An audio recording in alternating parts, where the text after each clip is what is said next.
Alam naman natin na si Lionel Messi ay mahilig sa relo. At alam nyo ba na ang mga halaga nito ay milyon?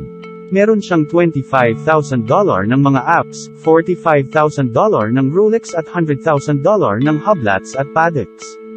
Pero bukod pa dyan may mga relo pa siya na mas mahal pa ang halaga. Ito ay tumataginting na $150,000. Itong relo na ito ay special edition lamang at gawa sa 141 carats na purong diamonds, rubies at sapphires. Pero bukod pa dyan may isa pang relo si Messi na hindi nalalayo sa presyo ng nauna. Ito ay gawa din sa baguette diamonds at rose gold. Ito lang yung relo sa mundo na nakakabase ng oras, araw at lugar ng pinuntahan mo, saan mang bansa ito. Pero ang pinakamahal na relo na pagmamay-ari ni Messi ay hindi mabibili ng pera.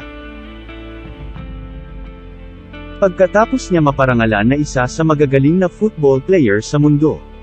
Ang Pronel watches ay ginawan siya ng customized na relo, at ito ay ang Rose Gold Pronoun Ballon d'Or 2021, at si Messi lamang ang natatanging meron nito sa mundo.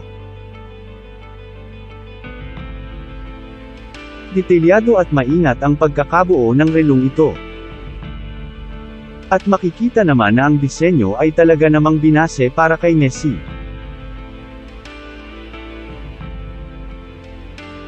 Ang relong ito ay nagkakahalaga ng $2.8 million.